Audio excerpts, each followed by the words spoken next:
mahali pingi ambapo mtu atakwenda atakimbilia atasema namwachia Mungu nani, lakini hatuwezi kumfikia yule Mungu. Ndio maana nyinyi mko hapa ili muweze kutupatia ushauri. Viongozi wa kidini, especially Waislamu hivi sasa, msimamo wao ni upi na kauli zao ni zipi kulingana na hali vile ilivyo humu nchini? Nafikiri ni wito tu ambao umetolewa na kila kiongozi wa dini, na iko wazi, imekuwa nafikiri imesikika kila pahali kuwa kwanza ni wito wa amani, kwa sababu Kenya ni nchi moja, na wale wenye kuathirika unakuta zaidi ni raia, na ni ile kuwa ni viongozi, wale viongozi wa kiserikali wawe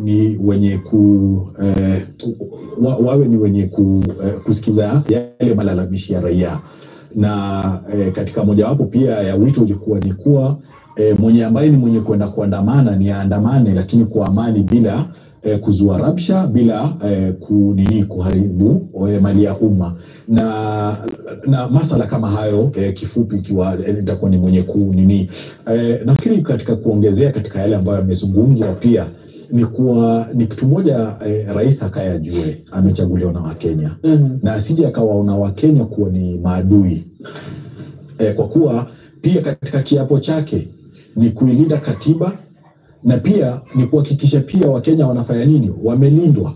Na yeye ni kama baba, sasa ajieke katika nafasi ya baba. Lakini anapoweka ile jeuri ambayo tumeiona mazungumzo kama ile address alitoa mwaka jana akisema hawa ni watu wanataka kupindua nchi na ni wahalifu na lugha kama ile, ndio ambayo hata hiyo hotuba peke yake hiyo ndio ilimweka pahali yupo, imemweka pahali yupo sasa hivi. Kila pahali ukienda utasikia kila mmoja, na si kuwa ni hawa wa Kenya ambao walimchagua. Utaangalia baadhi ya maeneo ambao walikuwa nyuma yake zaidi, sasa hivi ndio wamebadilika. Ni kwa sababu ya kauli kama hizi. Licha ya kuwa yale ambao nilitaja washauri, licha ya kuwa na washauri, lakini pia naamini yeye ni mtu ambaye ana busara zake, ambao anaweza kukaa kasikiza ushauri na akajifanyia maamuzi yeye mwenyewe, akaona hapa tunapoelekea sipo. Kwa sababu tumebakisha mwaka na nusu ama miaka miwili. Tena atarudi kwa the same raia ambao wanafanya nini, ambao wametoa amri wafanywe nini, wawe ni wenye kukabiliwa vile ambavyo tunavyoona. Ni raia yupi ambaye atataka kumregesha pale? Kwa hivyo the same people ambao bado wanawahitajia. Na pia na sisi wenyewe kama Wakenya, si kuwa hatumuhitaji pia yeye, lakini ni achukue sasa jukumu kama baba. Miaka ya nyuma tulikuwa tukisema baba wa taifa, akayajue hiyo ndio nafasi ambayo yuko nayo. Kwa hivyo mtoto anapolia ni akaye angalia ni vipi ataweza kufanya. Na kwa sababu tunaangalia sheria tunazo nzuri sana, ikiwa ni masuala ya kifedha, si kuwa Kenya ni nchi maskini, tuko mbele, lakini tuko na misplaced priorities. Ni kama yule baba ambaye akienda akipata mshahara anaenda kufanya anasa, kufanya mambo, anaacha yale ambayo ni ya msingi pale nyumbani. Sisi tunataka akae arudi afuate sheria, kitu cha kwanza, na kitu cha pili aweze kuwasikiza watu kuna tatizo pahali. Hizi ndio sheria zetu ambazo zinatuelekeza hivi. Tuna haki ya kuja kusema na kuzungumza. Bunge limetufeli. Na hao ni watu ambao sisi tuliwachagua tukaweka pale. Wamewekwa kwa mifuko, wametufeli.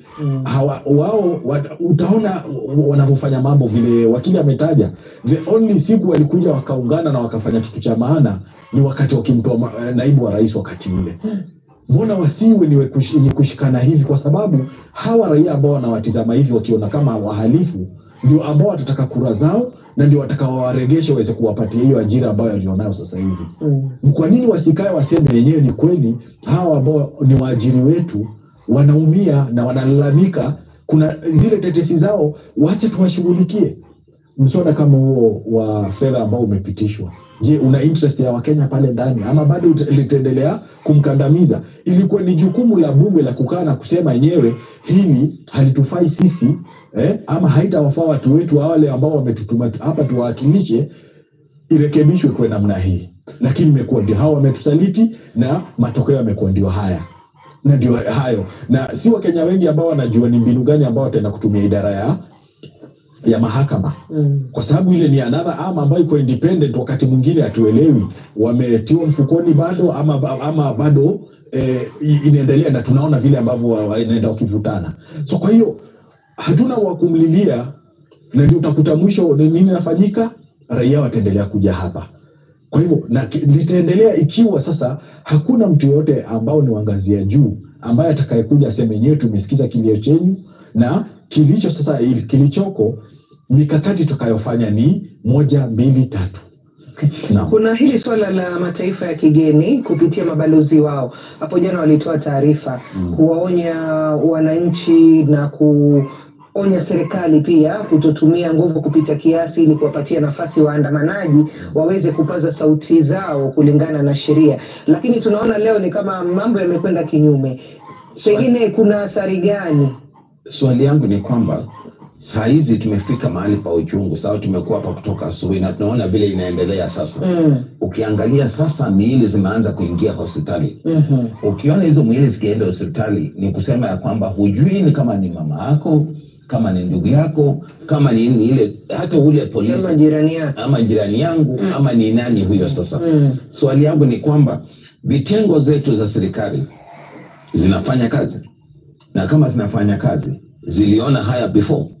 Kuna watu tunawalipa na taxpayers wanaitwa NIS, waliona hii. Kama waliona hii wamefanya nini? Haya, sisi kama watu wa dini msimamo wetu ni nini? Msimamo wetu ni simbo, Mwanahamisi, ya kwamba tuko katika meza, tunaungana katika meza ya amani. Lakini hii amani kabla haijafika kuna ile daraja ya kupitia. Ili kufikia amani, daraja ya amani kabla hujafika pale unaruka ile ukweli. Ukimaliza ukweli kabla hujafika kwa peace, unaanza na justice, truth, and then ufike kwa amani. Hii kitu inaendelea hapa ni kwamba tunapiga amani kabla hatujafika nini?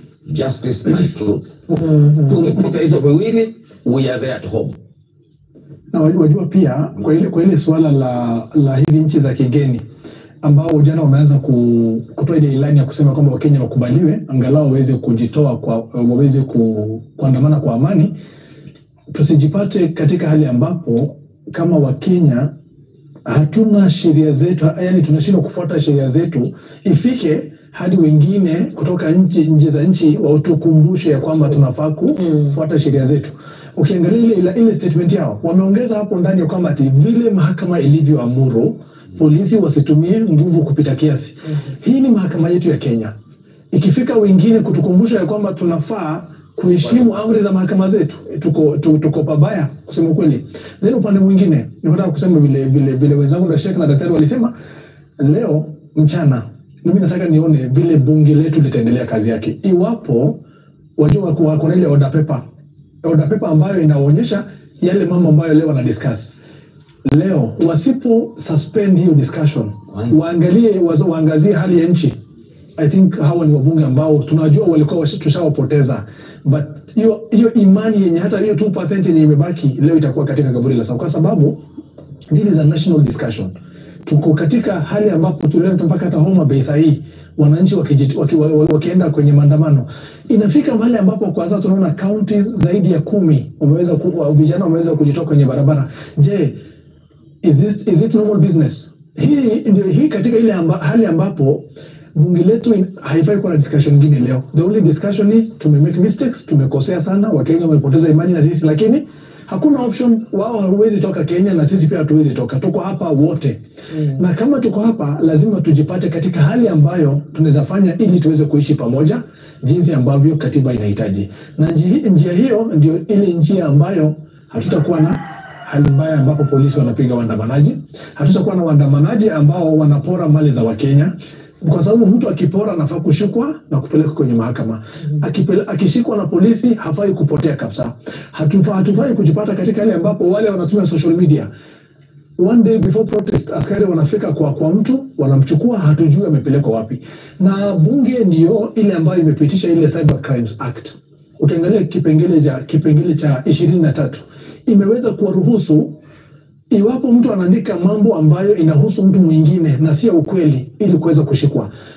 Mpaka tunajiuliza iwapo mimi leo nikiandika mambo kuhusu Sheikh anaweza sema huyu mtu amenitusi na mimi naweza amini kwamba sijamtusi. Imeupatia polisi hali ambapo wanaweza tumia kipengele vibaya, na ni sheria ambayo kwa sasa inakuwa highly abused. Si hii ni bunge ambayo ingekuwa imekaa chini ione jinsi ambayo hiyo kipengele inabadilishwa, kwa sababu hiyo ndio hata imesababisha yule mwanaharakati ambaye ameshikwa kutoka upande wa Migori, Albert Ojwang, ameshikwa kupitia sheria hiyo. Mwanaharakati Njeri juzi pia ameshikwa kupitia kipengele cha 16 cha hiyo sheria ya Computer Misuse Cyber Crimes Act. So bunge ambayo tunatarajia ni bunge ambayo inaangalia the current issue, waone jinsi ambayo inaweza badilisha hali ya situation. Lakini leo wakidiscuss ile ambayo tu walikuwa wanapanga kudiscuss, I think tunapotea zaidi, na badala ya rais focus ingewekwa kwenye hawa bunge, tuone jinsi ambayo wanaweza kutimuliwa kwenye hizo wadhifa. Sasa nataka turudi pale athari ya hali kama hizi kidiplomasia, wakati ambapo pia wanadiplomasia wenyewe wametoa hofu yao na pia wakatoa tahadhari zao, lakini tunaona mambo yanafanyika. Itarudi tutasema kwamba ni pale tunajiona kwamba hapa ni kwetu, hakuna mtu ataweza kutueleza vile tunavyoweza kufanya, lakini yote 9-10 athari yake kwa taifa la Kenya itakuwa ni ndio nimekwambia. Ukikosa kuchunga, ukiangalia vipengele ukiangalia vipengele ambavyo vinatumiwa kusema hii imefika failed state, na hawa wanahania hao watu wa wakili wana akili hiyo ya kutueleza. Ukiangalia zile vipengele vinafuatwa, ndio tufike mahali nasema kwamba sasa tuko katika elekea mahali inaitwa failed state, we are there. Na ingine ni hiyo ambapo mnasema na kuna kitu inafanyika na inaendelea. Kwa mfano, nakubaliana na wakili ya kwamba leo hakuna kitu inaitwa normal business in parliament. Uko normal business naona mahali pa kupitia kwenda nyumbani. Ako normal business pale ndani, akitoka hapa atakanyanga watu na maji imejaa, na hiyo maji imemwagwa na ile sheria ambayo anatengeneza pale. Atoke nje, tusimamishe nje, tuulizane tunaenda wapi. Hata rais mahali yako, hata sisi watu wa dini tutokee, tusiseme ya kwamba kama tukikosa kuwekwa akili na haya mambo, basi sisi wa Kenya tunaelekea ile inaitwa failed state. Na ndio nimesema mchakato ya nje ni lazima, forum ambayo ya kuzungumza mbele vile tunaenda ni lazima. Msimamo wetu wa dini nini? Msimamo wetu na dini inaitwa moderate. Moderate ni kusema kwamba tunasema hatuna shida ya kuwaweka pamoja na kufanya moderate, ili tuulizane tunaenda wapi. Vijana ni wetu na viongozi ni wetu, tuje hapo katika moderate situation tuulize tunaenda wapi through dialogue and mediation. Elijah, pengine ningependa kusema kwamba Kenya ni mmoja wa muungano wa mataifa, na ndiposa zile embassies walipotoa lile statement jana, ilikuwa ni kutuma ujumbe kwa serikali kwamba waweze kufanikisha Wakenya watoe malilio yao, na haswa idara ya polisi iweze kuzingatia uamuzi wa mahakama ambao ulisema kwamba wasiweze kutumia ile kufunika nyuso zao, na pia wakatoa onyo wasije tukaona wahuni ambao wanatumika katika maandamano. Sasa kutokana na hizi mikataba ambayo Kenya imeweza kutia sahihi na pia kutekeleza, ambazo sheria zetu nyingi zinabuniwa kutokana na mikataba hayo, ni muhimu kwamba Kenya iliweze kuzingatia haki za binadamu na ziweze kuzingatia sheria na kanuni ambazo zimewekwa kwa njia ambayo itaweza kumanage hizi protests. Lakini kufikia wakati wa sasa, swali ambalo tungeuliza ni, je, makumbusho yametokea jinsi ambavyo ilipaswa? Ni swala ambalo bado tunangoja, bado hatujaona. Pia, je, askari wetu wametumia nguvu kupita kiasi kuanzia leo asubuhi? Ndio tunaona matukio. Wale ambao walioko pale ambao wamepelekwa sasa hivi hospitalini, manake tunafanya ile uangalizi ama monitoring ya moja kwa moja, tumeelezewa tayari ya kwamba wana majeraha kutokana na risasi. Pia kuna sehemu mbalimbali katika nchi ambapo kuna goons tayari, katika sehemu mbalimbali ambao wameweza kupora watu katika sehemu so inaonyesha kwamba tunazidi kukiuka sheria zetu kwa kupitia njia ambazo hazifai. Na jambo moja ambalo lazima tuweze kuzingatia ni jambo la ukweli. Serikali yapaswa acknowledge na kukubali kwamba matukio haya yalifanyika mwaka jana, kabla hata tujatoa msamaha ama kuomba msamaha. Manake mtu anaomba msamaha anapojua ni makosa gani amefanya, ili isiwe tu unasema tu kijuju ikiwa nimekukosea, lakini hautaki kutambua yale ni makosa yapi. Kuna Wakenya baadhi ambao wameaga, kuna wale ambao mali yao imeharibiwa, kuna wale ambao walitoweka kwa njia ya nguvu, kuna wale ambao jamii ambazo zimeweza kukosa sasa manufaa kwa sababu ya ambao wamekuwa affected indirectly, na hao watu ambao wameathirika wanahitaji haki yao. Japo tunaposema haya yametendeka na serikali iweze kukubali ndio kwa kweli haya yametendeka, ndiposa sasa tunaweza kuzungumzia suala la haki, na ambalo hii haki itakuja kwa njia ambayo wale ambao walihusika haswa kukiuka haki hizi waweze kuface mkono wa sheria, ili hatua iliweze kuchukuliwa. Manake yule mtu ambaye ameumia sahihi jioni leo atakuwa anasema nadai haki yangu. Wale pia ambao wameumizwa katika miaka zilizopita, ambao wameandikisha taarifa zao kwa ripoti mbalimbali kuanzia zile za Truth Justice, bado hata waleo wanaitisha hiyo haki. Sasa je, hii maridhiano ama ile amani itaija, ama sasa hii makumbusho tutaweza kufanya tena ikiwa huu ndio mtindo ambao unaona ni kana kwamba kuna nguvu kupita kiasi katika sehemu zingine, na tayari unaona ni kama sheria na haki za binadamu zinakiukwa?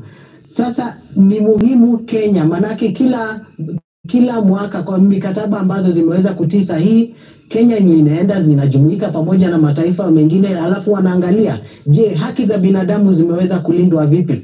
Na pia Kenya ilipewa nafasi nzuri ambalo ni la kipekee, manake waliwekwa katika lile kamati ya haki za binadamu ya Muungano wa Mataifa, ile Committee of Human Rights. Kwa hivyo linatoa picha mbaya sana ikiwa haki za binadamu zinakiukwa, ikiwa member ambaye yuko kwa kamiti ambaye hapo sasa ni Kenya halizingatii ama halikuzi na kulinda haki. Na wakati tunapoona, na pia kuna maelezo na maagizo ambazo zimeweza kutolewa haswa kulingana jinsi ambavyo mataifa yanaweza kuandaa maandamano ama kufanikisha kwa njia fulani, ikiwa kama kuna restrictions fulani, pia yanatoa maelekezo. Na idara zetu za polisi wanazijua, manake wanapata mafundisho haya, na pia wanapata zile briefs kabla wao kwenda kwenye kukabiliana ama kudumisha amani. Kuna zile briefs, kuna yule askari anapewa vifaa ambazo atatumia kwa kazi, na jinsi ambavyo watakumbana na aidha utovu wa usalama, incidences ambazo itawabidi watumie nguvu. Pia kuna maagizo ambazo wanajua na ziko katika sheria zao. Na sasa tunapoona wanapotumia nguvu kipita kiasi, then linaonyesha kwamba kuna ukiukaji, na linaonyesha bado tuna changamoto kubwa haswa kwa kuzingatia uwajibikaji kwa idara zetu za usalama, na haswa pia kwa uongozi. Linaonyesha kwamba kwa wale ambao wanatoa amri haya ya kusema aidha maandamano yasitokee, bado pia nao wanapaswa kuwajibika, kwa sababu tukio lolote ambalo litakiuka haki, ambalo litasababisha majeraha au God forbid yasababishe maafa, basi wale ambao wamepewa jukumu la kutoa ulinzi lazima pia nao wajibike. Na changamoto ambalo bado tunalo ni saizi ni kana kwamba haya matukio yanatendeka, lakini ile uwajibikaji haionekani. Manake Wakenya sasa wanahisi ni kana kwamba wako kivyao, manake leo utaumia, utakuwa na bili ya hospitali, ama kutakuwa na familia yako watalalamikia haki, watakuja kuripoti kwetu, tutaweza kufanya uchunguzi, tushirikiane na idara ya IPOA na pia yule mkuu wa mashtaka, mahakama yaweze kuchukulia. Lakini sasa inachukua muda mrefu kwa hii wheel ya justice kusonga, na sasa ndio niposa ni muhimu tuweze kuchukua preventive measures. Kwa mfano idara za upelelezi wanapaswa wajue kunaweza kuwa na vurugu sehemu fulani, basi wanafaa kuchukua hatua ya kuona kwamba wataweza kuideal na hiyo threat kivipi, kuliko kuchukua nguvu na kujaribu kukweli watu na ambao wakati mwingine utaona hata be peaceful. Sasa ni jukumu letu kama nchi kuhakikisha kuwa role yetu tuzingatie sheria ambazo zimewekwa, na pia hata hizi mikataba ambazo ni miongoni mwa sheria zetu tuhakikishe zimeweza kulindwa na kuwa zizingatiwe kila wakati. Sawa sawa. Leo tunajua ni makumbusho yaliyotokea siku kama ya leo mwaka uliopita, lakini bado kuna hili swala la fidia kwa wale ambao walipoteza maisha, kwa wale ambao walijeruhiwa, kuna wale wengine ambao pia walipoteza mali zao. Pengine nyinyi kama mawakili, mnadhani ni mchakato gani bora ambao unastahili kufuatwa kuhakikisha kwamba kunapotokea hali kama hizi, wakati ambapo Wakenya wamejitokeza kwenda kupigania haki zao na mambo mengine yakatokea ambayo hayakuwa katika mpangilio, mchakato ule unatumika angalau walioathirika nao wanapata fidia na maisha yanaendelea baadaye? Japokuwa ukishampoteza mwenzako ama mpendo wako, maisha hayataendelea kama kawaida kwako wewe, lakini kwa taifa litaendelea. Sasa ni mchakato gani ambao pengine unastahili kufuatwa, ambao pengine ukishatimizwa, ama vile vitu ambavyo vitakuwa vimewekwa vigezo vile, angalau pia katika macho ya wananchi watajuazi kweli kosa lilitendeka, lakini baadaye kukaja kukafanyika mambo kadha, pengine msamaha pia ukatokea, fidia ikatokea, tukajua kwamba lile lilikuwa ni kosa, lakini tunaweza kusonga mbele. Wakati huu tumesikia haswa tu viongozi mbalimbali wakisema wale ambao waliathirika wapewe fidia. Na pia kumekuwa na njia mmoja hapa na pale ya watu ambao ni tunawaita well wishers wameweza kusaidia hizi familia. Lakini kulitonka wakati jopo la ukweli marejeliano ama TJRC lilipokuwa, kulikuwa hapo na Restorative Justice Fund ambayo iliwekwa na rais wetu aliyekuwa ni Uhuru Kenyatta, na alipotoa msamaha wake wa kwanza aliweza kuestablish fund hiyo. Na pia kuna lile sheria ambalo linaitwa Victim Protection Act. Sheria hii linaangazia haki za wale ambao wameathirika, na linabuni fund ambayo inapaswa kusaidia wale ambao wameathirika kwa njia moja au nyingine.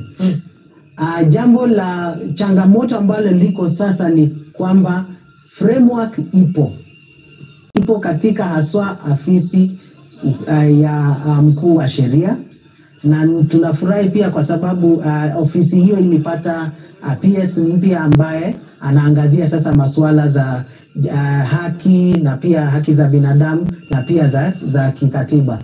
Na pia framework hii linapaswa lipitishwe katika bunge ndiposa iweze kubuni sasa fund ambayo itaweza kusaidia hao waathiriwa.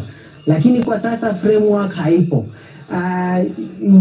Framework ambayo imebaki sasa ni wale waathiriwa wawasilishe kesi mahakamani na mahakama iweze kutoa aidha uamuzi ya kwamba kama wanahitaji kulipwa fidia, na hapo ndipo serikali itachukua hatua. Na pia bado kuna changamoto katika wale ambao wameweza kupewa fidia katika koti, kwa sababu process hiyo inachukua muda kabla mtu aweze kupata hiyo fidia ambayo imeweza kutolewa katika mahakama. Sasa kutokana na mambo kama haya, ni muhimu ya kwamba serikali hii ambayo iliweza katika kusema katika manifesto yao ya kwamba yataangazia haya haki ambazo zimeweza kukiukwa wakati sasa na wakati uliopita, wanapaswa kuweka mikakati ya kuhakikisha framework hii ya kidogo tu nikukatize. Kuna taarifa ambayo imetufikia hivi sasa kutoka chumba cha habari, na taarifa hii inatoka kutoka kwa Tume Mawasiliano nchini, ambayo imetoa agizo na amri ya kusitisha matangazo yote ya moja kwa moja ya maandamano ya leo, kumaanisha kwamba ni amri hiyo imetoka kutoka kwa Tume ya Mawasiliano nchini kwamba ni kinyume cha sheria kwa vyombo vya habari ikiwemo runinga na redio kupeperusha maandamano haya moja kwa moja, na imeomba ushirikiano kuanzia sasa kutoka kwa wadau husika, ikiwa ni pamoja na sisi hapa ndani ya studio. Wajua nikiangalia kipengele cha 34 ya katiba yetu huwa inapatia in the freedom of the media. Sasa hapa inasema kwamba hii imekwenda kinyume na kipengele cha 32 ibara ya pili na 34 ibara ya kwanza ya katiba ya Kenya. Pengine ungeweza kutufafanulia zaidi, na section 461 ya katiba ya Act ya Information na Communications. Mwanahamisi, ukiangalia kipengele cha tupeleke kwenye sheria utufafanulie vizuri. Ukiangalia kipengele cha 34 inapatia haki kwa media ili kuweza kujisimamia na kupeperusha habari ilivyo. Na kikatiba kuna sababu ambapo 34 imepatia media hiyo independence, ili in fact zile watu ambao inatumia ni serikali haifai kuingililia ila isipokuwa kisheria.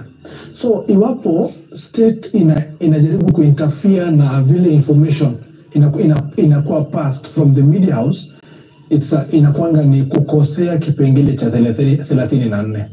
Upande wa media houses, swali ni moja: ni wakati upi tunaweza sema ya kwamba serikali inaweza kuingilia kati na kuamuru ya kwamba kupeperusha kwa habari fulani haifai kuwa uko wakati fulani? Ni wakati ambapo ule habari unachangia katika kusababisha machafuko katika nchi. Iwapo inaleta violence ama vita ama inasababisha kuharibika kwa nchi, hapo katiba inapatia kipaumbele hali ya nchi kushinda hiyo upande wa media. Sasa wewe, kwa mtazamo wako, tumekuwa hapa kuanzia saa 4 mpaka sasa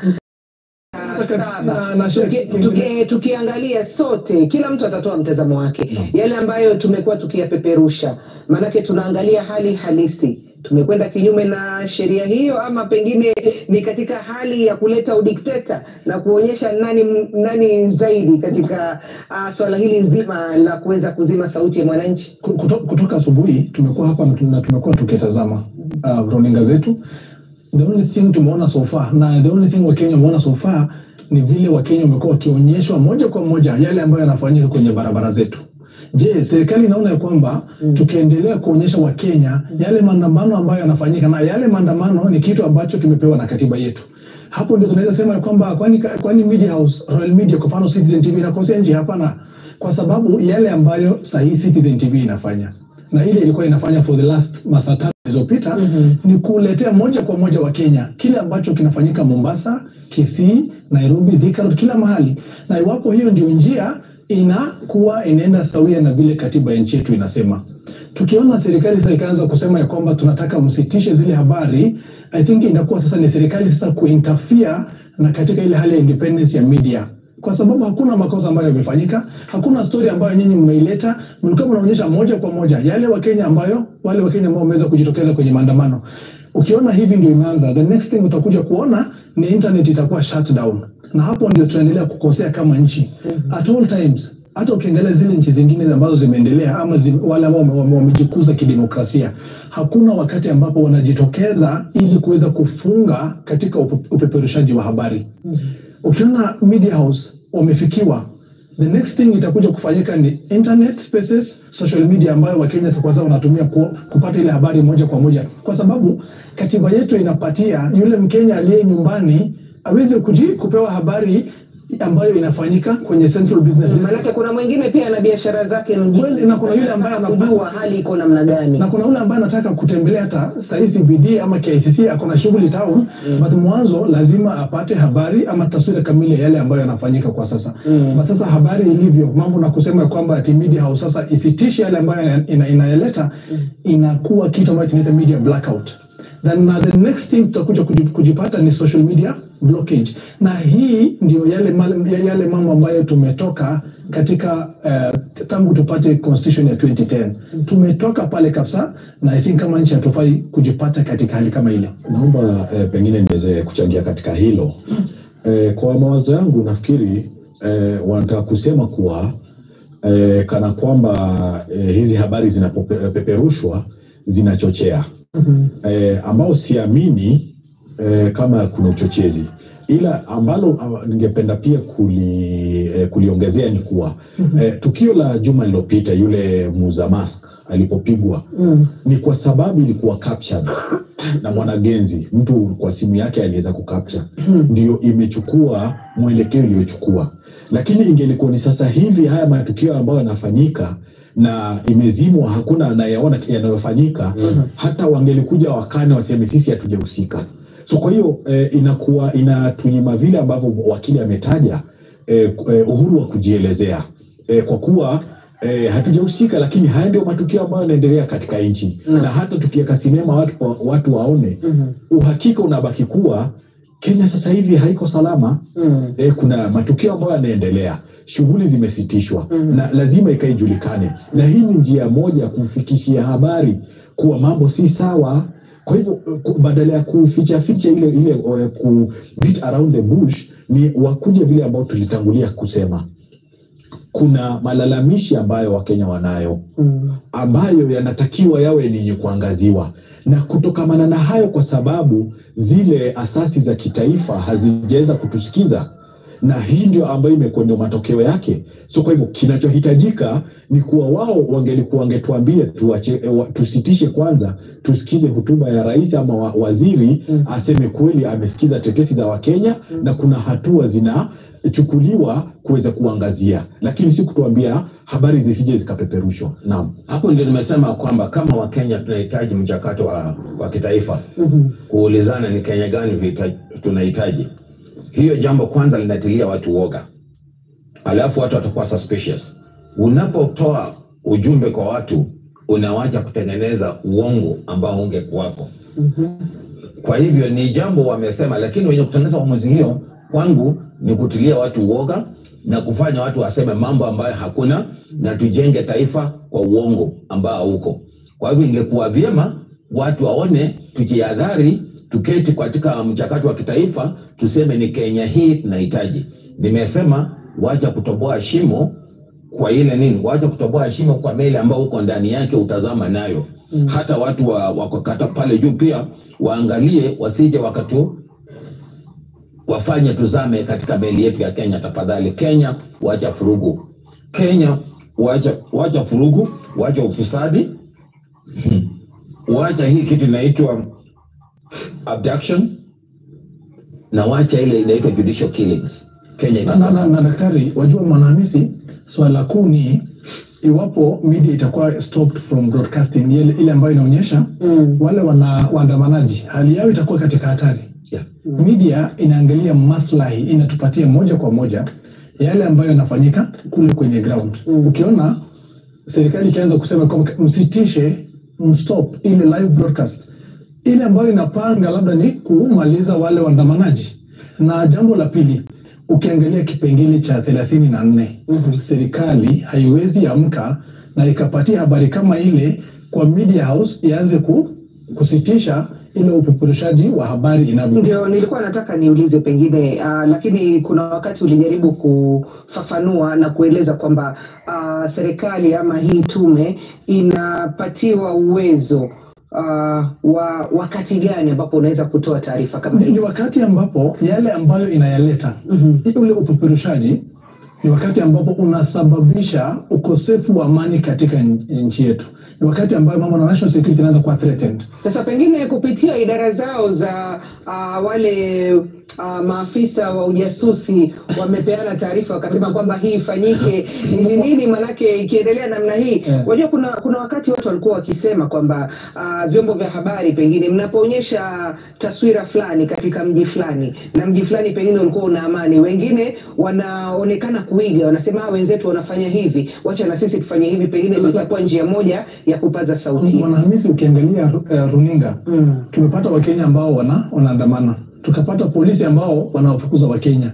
Je, tunaweza sema ya kwamba kile ambacho Wakenya wanaonyeshwa ni jambo ambalo linaweza threaten security nchi yetu? Ni jambo ambalo linaharibu amani nchi yetu? Hapana, la hasha. Huu ni uandamanaji ambao Wakenya wanafanya chini ya katiba yetu. Ni maandamano ambayo yanafanywa baada ya kuwajuza idara za polisi, hata washaelezwa. Ni maandamano ambayo yamekuwa yakiendelea tangu asubuhi. Ni maandamano ambayo yamekuwa yakiangaziwa wiki zilizopita. Nasema, ndio maana nasema ukiona serikali ikija na mambo ambayo nje ya sheria, kwa sababu kipengele cha 34 imepatia media houses a very big role or a very independence, yani ili iweze serikali isiwe inaingilia wakati wote na kuwasimamishia kazi zao. Ni kwa vile media huwa inaangazia mambo kama haya kwenye kwa maslahi ya Wakenya. Iwapo kwa sasa Royal Media iambie kwamba wale camera people wenu watoke kwenye barabara ama mwache ile live broadcast, naweza kuhakikishia kwamba constitution yetu haitarajii mambo kama yale, kwa sababu media ni kama ni macho ya Wakenya. Media inasaidia wale waandamanaji, inasaidia polisi, na inatusaidia wale ambao walio nyumbani, ili tuweze kupata taswira kamili ya nchi. Wananchi wako na haki ya kupata habari ilivyo. Media iko na uwezo ya kupatia wananchi habari rasmi ilivyo. Iwapo hali ile haithreaten national security ya nchi hii, hauwezi kusitisha ule upeperushaji wa ile habari. Kwa hivyo hii habari ama hii directive ambayo imetoka kwa serikali, it's so illegal. Nijapo kwa Elijah pengine nafikiri kwanza tuna haki ya kupata hizo habari, kwa sababu yule mtu ambaye yuko pale nyumbani ndio kulikuwa na hii hofu kwa yatafanyika yenye kufanyika, lakini atapataje hizi habari? Leo tunaambiwa tusipeperushe, kesho utakuwa ni nini? Ama baadaye wale wanahabari walioko kule katika ground ambao sasa wanachukua zile picha ndio watambua ondokeni, ama wao ndio watapigwa tear gas tena, na itakuwa sasa hizi habari hatutazipata. Yale na sasa hivi askari wanachukua zile hatua ambazo wanachukua kwa sababu nafikiri nitatumia neno, wanatumia soft power kwa kuwa wanaona kuna cameraman pale. Lakini sasa hivi wameacha kupeperusha, kesho wataambiwa nini? Wao ndio ambao watapigwa hiyo tear gas na watatumia nguvu zaidi, kwa sababu hakuna ambaye anawatizama. So kwa hiyo hata serikali wenyewe wanatakiwa jitizame, na hizi ni sheria wametuwekea wao wenyewe, ndio ambao wamepitisha hizi sheria. Na hivyo ni wakati waziondoe basi, ikiwa basi wanaona baadaye ni sheria ambazo hazi-apply. Na ni kwa nini? Ni kana kwamba mtu yuazika kichwa chake ndani ya mchanga, ama moto unawaka alafu ufunika kwa blanketi, moto utaendelea kuteketea. Kwa hivyo lazima tu address the real issues. Lazima wasikize Wakenya. Pia ina maana kuwa Wakenya kwa sababu wamekosa watu wa kuwalilia, watu wa kuwafikishia haki zao. Ndio hii njia ambayo tunaenda. Ikiwa sasa pia hii pia haki ya kikatiba tumenyimwa. Haya, haki ya kupata habari pia tumenyimwa. Ni wapi ambao tunaenda kupata haki? Elijah pengine atufafanulie kidogo. Ningependa kufafanua kwanza kusema tukio hili si jambo geni. Mwaka jana kulikuwepo na directive kutokana na Communications Authority kwa vyombo vya habari kusema kwamba hii kuchapisha moja kwa moja wakati haswa kuna uharibifu wa mali ama mtu anaaga ama mchafuko, unaweza kuibua hisia ambazo zinaweza kuhatarisha usalama wa nchi. Na walikuwa wanazingatia pia katika sheria za Information and Communication, hiyo 461 ambayo umeweza kuitaja, wakasema kwamba all broadcasters ama wale ambao wanatoa hiyo taarifa moja kwa moja waweze kuzingatia decency, na waweze kuzingatia kwamba information ambayo wanayotoa isije ikakiuka sheria zao. Na sisi kama tume tumekuwa tukitoa mafundisho kwa wanahabari, kwa sababu kuna yale mikataba na maagizo ambayo wanahabari wanapaswa kuzingatia, haswa wakati ambapo wanachapisha information moja kwa moja. Na one of them ni jambo ambalo linaitwa conflict sensitive reporting, ambayo itakuwa vibaya kwa mfano uchapishe habari moja kwa moja ili kwa mfano wakati ambapo tukio kama mauaji yanatokea, na hiyo sasa itaibua hisia mkali na tofauti kwa Wakenya ambao wanatazama information hiyo moja kwa moja. Na pia situation hii iliweza kuzungumziwa haswa wakati wa mchafuko wa 2007-2008. Vyombo vya habari vikaweza kuelezwa kwamba mnapaswa kuzingatia haki za binadamu wakati ambapo pia mnazungumza. Lakini tukio hili, kwa kusema ukweli, leo asubuhi tumeweza kuona baadhi ya waandamanaji ambao walitaka kufanya maadhimisho ya makumbusho ya wale ambao walipoteza maisha yao mwaka jana. Tumeona askari ambao wameweza kuweka vizuizi. Tumeona pia baadhi watu ambao wamejeruhiwa wameweza kupelekwa hospitali, na pia tumeweza kuona hali iliyopo katika sehemu mbalimbali ya nchi. Na kwa kusema kuiangazia ni kusema uhuru wa vyombo vya habari ni muhimu, na lisiweze kukatizwa, haswa kwa sababu katiba inaweka tu mipaka na kusema ikiwa uchapishaji huo utaweza aidha kuleta propaganda au ikiweza kuleta hisia za chuki, hisia za ubaguzi, na hapo ndipo wanasema haki hiyo inaweza kuwa limited. Lakini kutangu asubuhi tulipoanza mazungumzo haya na wakati tulipokuwa tunaona hali ya nchi iliyoko, hatujaona wale watu ambao wanaleta ama wamekiuka mipaka haya, kitu ambacho kinaweza kuleta mtafaruku, kuleta hali ambazo si za kawaida. Na hapo ndipo sasa tunasema kuna yale institutions ambazo tunaziita independent kama Communications Authority. Wanapaswa watoe pia objectivity katika directives zao, ili wasije wakaonekana ni kana kwamba wanaegemea upande fulani, kwa sababu it is an independent institution na inapaswa kutoa mwelekeo kwa wanahabari wote na ambao na wale wanaohusika, ili wahakikishe kwamba hii haki ya kufanya maandamano iweze kutimika hata kupitia information ambayo inafika kwa wananchi. Bashir, tukianza mazungumzo yetu hii leo, tuliangazia wale vijana ambao walipoteza maisha na kuna wale wengine ambao mpaka leo hawajulikani waliko. Tukasema kwamba ni kutokana na hili, na kila mtu anajua ambapo hii leo hata matangazo yetu hapa katika runinga ya Citizen yachukua mkondo tofauti. Kitu ambacho ulikitaja, ulisema kwamba kwa hivi sasa ni kama vijana wameamua kushikana kama vijana. Hawaangalii dini, hawaangalii kabila, hawaangalii umetoka wapi wala unafanya nini, manake wote ni kama wana matatizo ambayo yanafanana. Hili pengine linajaribu kutuchorea picha gani katika mustakabali wa Kenya kule ambako tunakwenda katika siku za usoni? Ile picha ambayo inatupea ni katika hali ambapo vijana wanaangalia zile issues ambazo zinawaathiri kwa pamoja, na wamegundua kwamba ile main issue ambayo inawasumbua ni uongozi mbaya. Ukiona wote wamengangana, hawaangalii yule kiongozi ambaye tunaye sasa ni wa kabila ipi ama ni wa jimbo lipi ama anatoka upande upi. Wamekachi wameongea kwenye social media, kwenye platforms. Sasa hivi tuko katika hali ambapo simu yako inaweza kukupatia opportunity ya kudiscuss issues na yule Mkenya mwenye ako Eldoret na yule ako Turkana. Mnaulizana jinsi hali ilivyo, mnaweza kushare your serious concerns.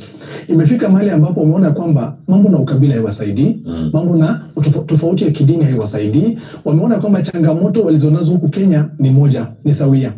Ndio maana wakagundua ya kwamba ili tuweze kubadilisha hali ya maisha yetu, itabidi tungangane kwa pamoja, tuone jinsi ambayo tunaweza washika wale ambao wale ambao wa in charge of the government, waone vile wanaweza request ama wa demand, waitishe accountability kwa upande wa wale ambao wamepewa fursa. Wale ambao wamepewa fursa hapa ni wale ambao tuliwachagua kisheria. Ukiangalia kwa mfano Communication Authority, these are hata hiyo communication zote ambayo tunaongelea, ambayo inajaribu kutoa communication kama hii kwa media houses, yule mkubwa pale ni mtu ambaye anakuwa anapatiwa hiyo kazi na idara kupitia kwa rais again. Tukiangalia hivyo, ukiangalia upande mwingine, tunayo bunge ambayo ikiona communication kama hii ambapo media houses zinaambiwa mwanze kupeperusha habari kama hizi, hiyo bunge inafaa kuingilia kati, sema hapana, sisi kama representatives wa watu hatukubali directive kama hii ya kuweka Kenya kwa blackout, kwa sababu that is now in fact hali kama hii ambayo sasa tunaona kwamba Wakenya wanaelezwa kwamba media houses wote mwache kupeperusha habari ama mambo ya maandamano, kwa sasa inaharibu hali zaidi ya ilivyo. Kutoka asubuhi tumekuwa hapa, hii media house imekuwa ikiangalia, imetupatia taswira exactly kile ambacho kinafanyika kwenye ground. Na ukiangalia kipengele cha 34 ya constitution, hatuhitaji permission, ama media house yenu haihitaji permission kutoka serikali ya Kenya kuleta ile habari yenye inafanyika pale kwa Wakenya. Media house yenu pale hapa na wengine wote haihitaji permission ya Kenya kusitisha, kwa sababu for as long as kama media house unaona kwamba kile ambacho unakifanya kulingana na sheria, kile ambacho unakifanya, hakuna propaganda ambayo media house inafanya, hakuna propaganda ambayo ile media house zingine zinafanya. Na kile ambacho serikali inakisahau ni kuwa ikisitisha live broadcast, tuko katika ile ambapo Wakenya wanatumia social media, wako na simu kwenye barabara, wataweza kutupatia taswira kamili yale ambayo yanafanyika.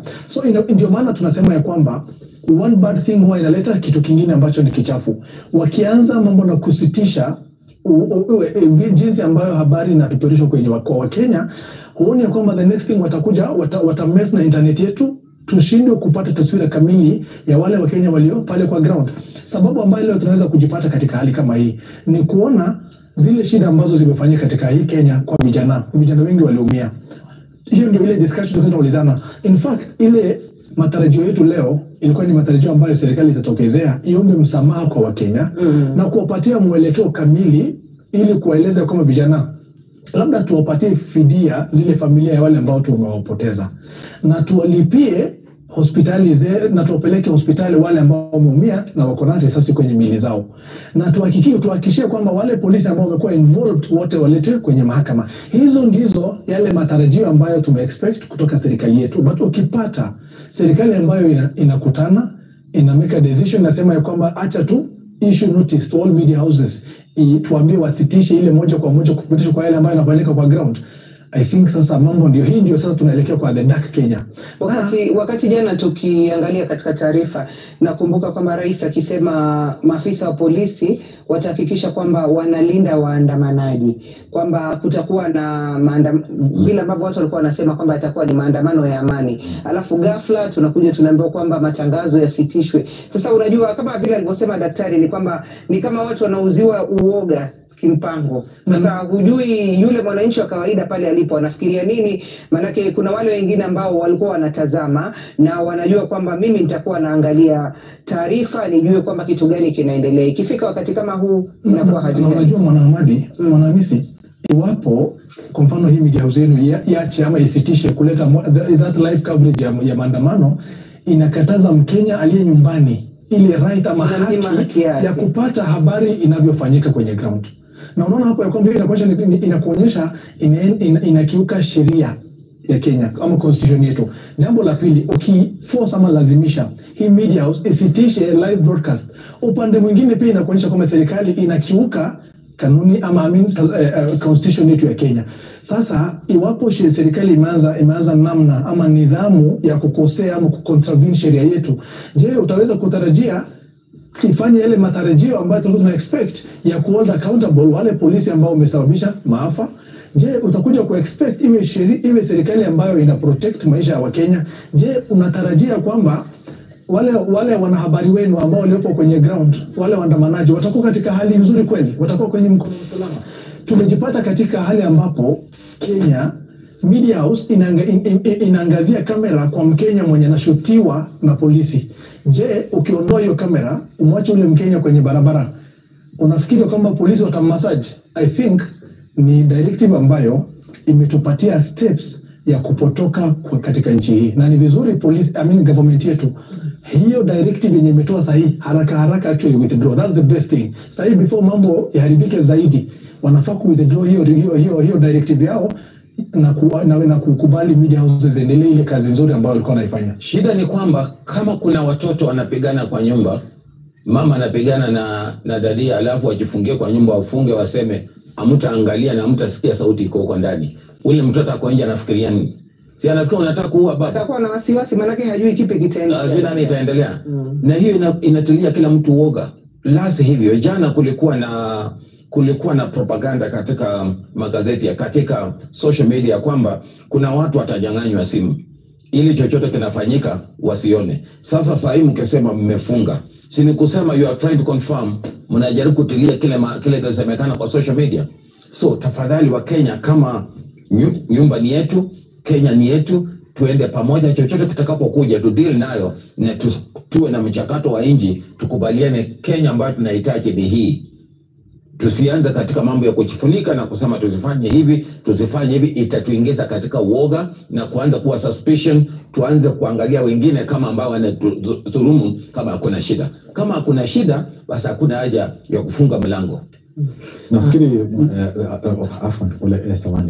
nafikiri katika pia kusisitiza ni vile ambavyo daktari amesema, kuondolewa kwa waandishi wa habari ina maana, inatupatia, na najua ndio fikra kila Mkenya, kuwa yani haki za kibinadamu zitazidi kukiukwa zaidi, kwa kuwa hakuna macho. So, na pengine tutakuja kupata habari baadaye, ima zile zote ambazo zimekuwa recorded ama relayed wataambiwa delete. Kwa hivyo kuna that possibility. Na pia katika yale ambayo ningependa kusema na kusisitiza tena ni kuwa hizi ni side shows. Hapa masala si kuwa tuko katika mambo ya haki ya binadamu na nini, watu walifariki. Kabla ya hawa vijana kufariki ama kuuawa, hata si hawakufariki, waliuawa. Kabla ya wao kulikuwa na agenda iliwaleta barabarani. Hayo ndio tunatakiwa kuwa tunayaangazia, na hayo ndio tunataka wale ambao ni wahusika waje mbele, watuambie sababu ilikuwa ni hii, tumechukua hii hatua na tunaendelea na hii mikakati, na kwa hawa ambao waliathirika hivi ndivyo watakavyopata haki yao, na wale ambao walihusika katika kuyafanya hawa pia na wao, hizi ndio hatua ambazo wanachukuliwa. Hakuna mengine zaidi. Tuache side shows sijui nini na nini, waache mambo mengi, wakuje waweze kuangazia ya haki. Sisi tunataka sheria ifuatwe. Kusha maneno. Ningependa kusema pia mwaka wa 2023 vyombo vya habari walienda kotini dhidi ya masharti kama haya ambayo yametolewa leo, na koti iliweza kutoa amri ya kwamba the Communications Authority ilikiuka haki za vyombo vya habari kwa kutishia aidha withdraw leseni zao kwa sababu ya uchapishaji wa moja kwa moja wa protests ambazo zilitokea 2023. Na Judge Chigiti wakati huo aliweza kusema kwamba hata sheria ambayo ama kanuni ambazo waliweza kuzingatia the authority itself yalikuwa wameshapitwa na wakati ambayo walikuwa na rely on za 2009, na iliweza kusema kwamba lazima kuwepo na mwelekeo na uhuru wa vyombo vya habari ili waweze kufanya kazi yao. Na hapa ndipo tunazingatia kwamba serikali ama institutions zote zinapaswa abide by sheria zetu na pia kutii amri za mahakama. Tusipotii amri za mahakama, basi tunakiuka sheria na utaleta sasa ile anarchy ama mchafuko. Na ni muhimu authorities kama hii ya communication iweze kuzingatia ya kwamba hizi haki za binadamu, wanahabari wako na role yao ambayo ni muhimu ya kuhakikisha kwamba wanaangalia jinsi ambavyo maandamano haya yanafanyika na wanaweza kutoa habari ili kuwe na uwajibikaji. Na hii changamoto hizi zinaonyesha kwamba bado kuna yale institutions ambazo zinapaswa kuwa huru, lakini ni kana kwamba kutokana na matendo yao yanaonyesha ni kama wanapata either influence kutoka kwingine, au wale wa ndani ambao wana advise the authority hawa advise vilivyo, ili wanatumia sheria kwa njia ambayo haipaswi. Manake ikiwa amri ya mahakama ilishatolewa, hiyo amri linadumu. Sio unless wao waende kuapili kudidi ama wakate rufaa kudidi ya uamuzi huo. So ni muhimu haki za binadamu, haswa vyombo vya habari, ziweze kuzingatiwa, na tukio kama hili lina affect ile index ya ama ranking ya taifa letu katika muungano wa mataifa, ile ya kuangazia tumefikia kiwango kipi, haswa kuzingatia haki za wale ambao wana habari na pia vya vyombo vya habari, na jinsi ambavyo information inafikia kwa wananchi. Mwanamisi, tukiendelea Communication Authority of Kenya, na kusema ukweli, hii directive ambayo imefanyika, si directive ambayo imefanyika boardroom wakadiscuss vizuri, wakaangalia kama media houses imeweza kukiuka sheria, na kama imekiuka vipengele vipi. Hii directive kama hii ni directive ambayo inatoka kutoka juu kabisa. Wale ambao walioko State House ni kama amri tu inafika. Pale kwa Communication Authority, kwa kawaida nchi wajua tumeishi Kenya yetu. Kama iwapo tungekuwa na nidhamu, ama iwapo tungekuwa tuna function kulingana na constitution yetu, na directive kama hii kwa media houses ingekuwa inakuonyesha kwamba wale ambao ni wahusika, kuna amri kuu ambayo imetoka mahali na wakaeleza kwamba hebu pitisheni hii amri kwa media houses zote. La pili, iwapo Kenya imejipata katika hali kama hii ambapo vijana wetu wako kwenye maandamano na media houses zetu wameambiwa mzime kamera zenu, I think the best thing media houses zinafaa kufanya wote kwa pamoja ni kukataa ile amri ya serikali, kwa sababu media houses ile kazi ambayo kwa sasa inafanya kulingana na desturi yetu kipengele cha 34. Kwa kawaida hii Kenya yetu hufai kufuata amri ambayo si ya kisheria. Ukiona kuna mtu ambaye anakupatia amri ambayo si kulingana na desturi yetu, si lazima ufuate ile amri. Iwapo kwa sasa mtasitisha ama media house itasitisha ile live coverage, ile damage ambayo inawezafanyika pale kwa wale waandamanaji hauwezi rudisha, it is irreversible. But if media houses decide iseme no, sisi tunafanya kazi nzuri na hatuwezi sitisha ile kazi ambayo tunafanya kwa sasa, ita-avert ama itasitisha in future. Leo hii tukikubali mambo kama hayo, leo siku za 3 usiku mtakuja kuambiwa tena, hebu mtuonyeshe ile news ambayo mnataka kupeperusha, tutoe stories kama 1, 2, 3 ili tuzijipate katika hali ambapo hatukuwa before 2010. Lazima tuheshimu kwa nini tuko na 2010 constitution, na sisi ndio tumejipatia Wakenya, si serikali imetupea. Na iwapo serikali inajaribu kutuletea amri ambayo inakiuka sheria yetu, hatuna budi kukiuka ile amri ambayo wanatupea, kwa sababu si kulingana na desturi, na sababu ambayo what the media houses are covering sahihi ni maandamano ambayo inafanyika kulingana na sheria, na ni maandamano ambayo imefanya Wakenya wajitokeze kwa vile serikali ya Kenya imekiuka sheria katika jinsi ambayo imedili na Wakenya. Kuna Wakenya ambao wamepoteza maisha. Ukiangalia chapter ya Bill of Rights inaongelea mambo na haki ya Mkenya kuishi, right to life. Ukiendelea utakuja kupata haki ya wanahabari kuleta habari kwa Wakenya. Utakuja kupata pia kipengele ambacho kinasema kila Mkenya ana haki ya kupewa habari ama kuna haki ya kupata habari. Hatuwezi kuwa na serikali ambayo imeumiza ama itaskill ile right to life, sasa inakujia zile rights zingine. I think the government, serikali yetu inaanza ku make more mistakes, na si lazima tukubali amri kama hili. Kuna hili swala la mauaji ya kiholela na pia utekaji nyara, ambapo rais wetu ameonekana katika mstari wa mbele akikemea sana, lakini bado ni vitu ambavyo vikijirudia. Sasa ni nani ambaye anawajibika kwa masuala kama yale, na pengine ni nani ambaye anastahili kuhakikisha kwamba havitokei? Maanake yeye akitoa kauli yake anasema hivi havikubaliki, lakini bado tukirudi huku nyuma tunaviona vinafanyika. Mambo ni mawili tu, aidha anajua ama kuna watu ambao ni werevu zaidi kumuliko wanaendesha inji nyingine. Inji ni moja ama inji ni mbili. Kama inji ni moja, na kuna mikakati ya kuangalia inji, kuna NRS, kuna hizo zote ambazo tunawalipa na taxpayer, for sure atatakiwa kuwa hapo. Na atakuwa rais akisema hii wote tunafuata. Lakini sasa ile jambo tunaongea saa hizi, hii jambo ya kusema lisionyeshwe. Asubuhi Wakenya wameamuka wakakuta parliament imewekwa waya, njia ya State House imewekwa waya. Sasa saa hizi mnasema usionyeshe, Wakenya watainterpret nini? Alafu hii mauaji kiholela, Mwanamisi, kwa kawaida kuna ile accountability level. Kuna wakati ambapo mahakama imesema katika uandamanaji, iwapo kuna Mkenya yote ambaye ataumia, Inspector General wa polisi ndio atakuwa wa kulaumiwa.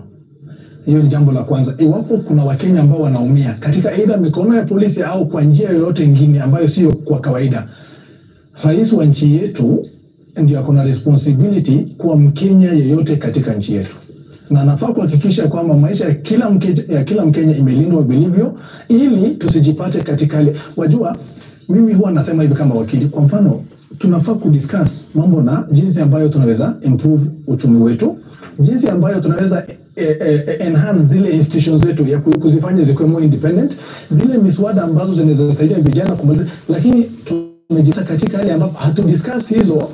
Kenya imejipata katika hali tunajiuliza, je, Wakenya wauawe wasiuawe? Wakenya ambao wanauawa kwenye polisi tufanye aje? Je, tuchukue hatua ipi kwa polisi?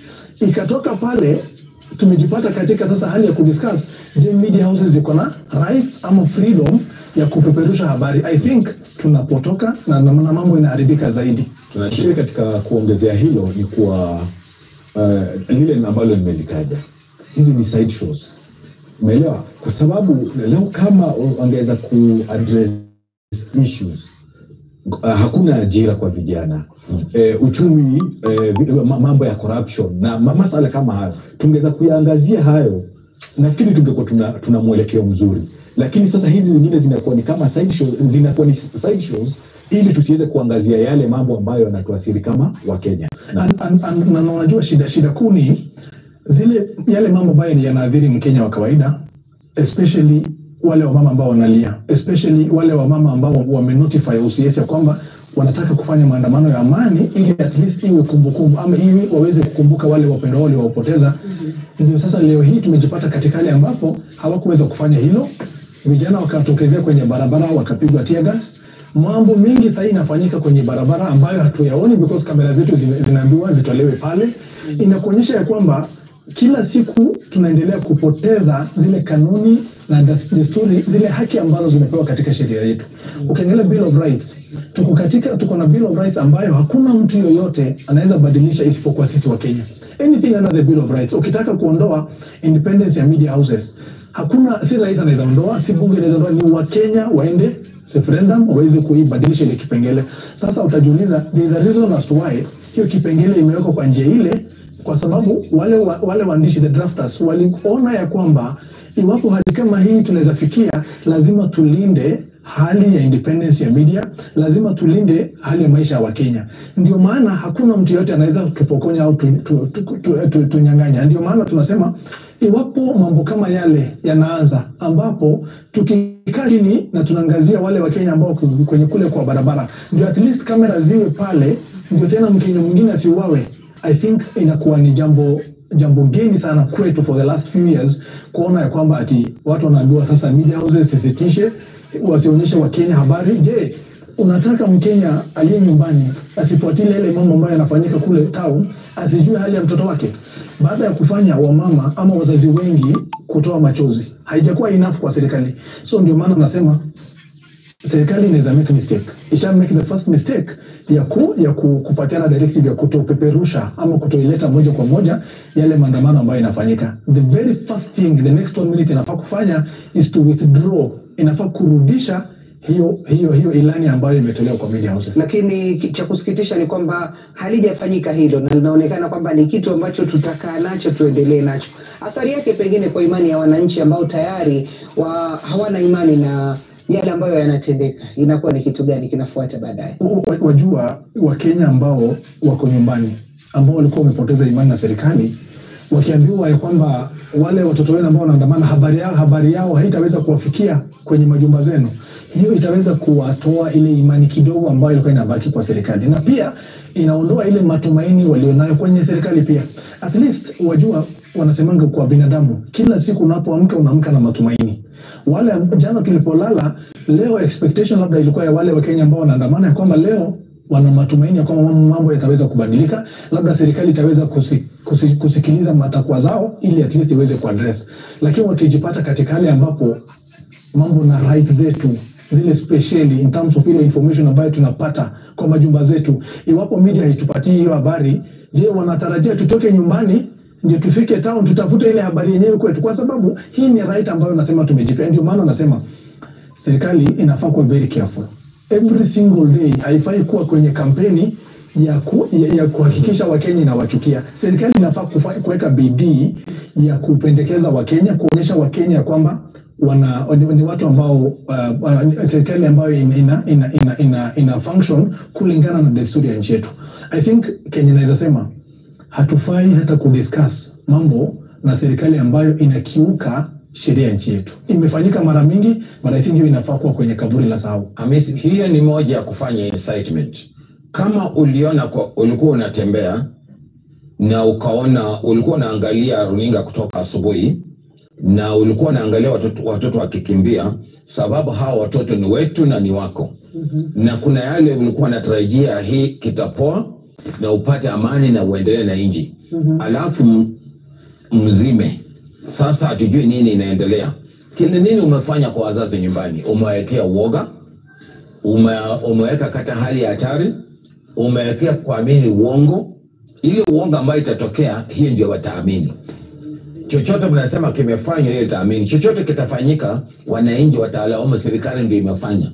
Hata ile itafanywa na mikora saa hizi, itakuwa sio mikora wamefanya, ni hawa wamefanya.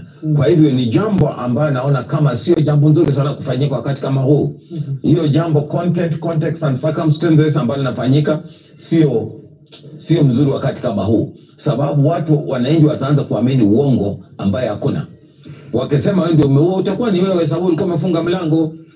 Wajua wanasemanga Kenya tuko na desturi mpya, tuko na constitution, na one of the best things yenye imefanyika katika nchi yetu ni kujipatia ile constitution yetu ya 2010. Ukijipata katika hali ambapo inatuondolea zile rights ambazo tumejipea kwenye katiba yetu, I think kama nchi discussion hata inafaa kustop mambo mengine yote, tuanze kudiscuss ni nini, kwa nini tunapotea zaidi. Je, swali lingine ni serikali ilipokuwa inapiga campaign haijawahi tuahidi ya kwamba itakiuka katiba. Iwapo Wakenya wangekuwa wangeahidiwa na serikali ya kwamba mkitupatia kura tukishika ushukani hatuta function ama hatutafanya kazi kulingana na katiba yenu ama katiba yetu, hapo serikali ingeweza kuchaguliwa. But ni serikali ambapo tuko na rais mwenye alipoingia uongozini, alipochaguliwa ameshika kitabu na akaapa kwa constitution yetu ya kwamba atafanya mambo yote kulingana na desturi ya nchi yetu ama katiba yetu.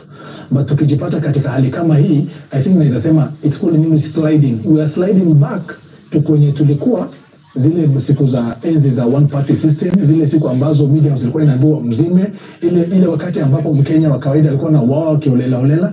Hatutaki kuwa pale, na hiyo mambo kama haya yataongeza ari ya vijana wadogo ambao wanajitokeza kwenye barabara, because hawa ni watu ambao hawa ni wasomi, ni watu ambao wanaelewa kile ambacho wanafanya, na uliona mara mingi wanabeba bendera na katiba. Ni watu ambao wameweza ku-understand hizi provisions kama za 33, 34 ya katiba, na wanajua kama sera hii inaweza wanyang'anya, si communication nzuri inaweza wanyang'anya. So serikali wajua kukiwa na moto hufai kuongeza gas. Unajaribu kuizima, but kitendo kama hiki ni kama kuongeza gas.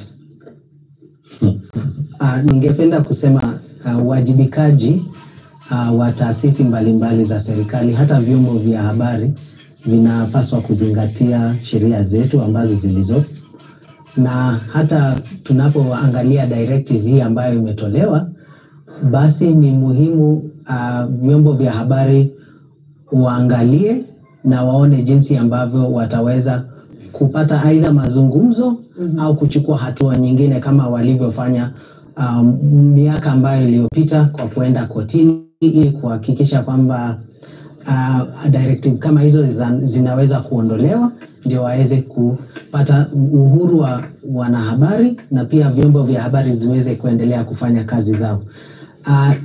Tunahitaji serikali na institutions ambazo zinaweza kupewa nafasi, kila mmoja aweze kufanya kazi yao jinsi ambavyo inapaswa, ili Wakenya wote waweze kupata imani na institutions ambazo zimewekwa, na pia waweze kuona kwamba justice is seen to be done, sio itendeke tu haki ionekane nikana kwamba inatendeka. Na kutokana na lile swala ambalo ulizungumzia la utekaji nyara, pia ningeanzia kwamba katiba likataa. Pia nchi yetu limeweza kuweka sahihi katika ile mkataba wa kusema wa kulinda wananchi wote dhidi ya ile kutekwa au kuchukuliwa kwa nguvu na kupotoshwa. Japo wakati huu hatuna sheria mwafaka wa kuzingatia haswa haki hii, japo ningesema kwamba sahi kuna mfumo wa kutengeneza mswada ambao utaweza sasa actualize hii mkataba ambao tumeweza kutia sahihi kama nchi hii.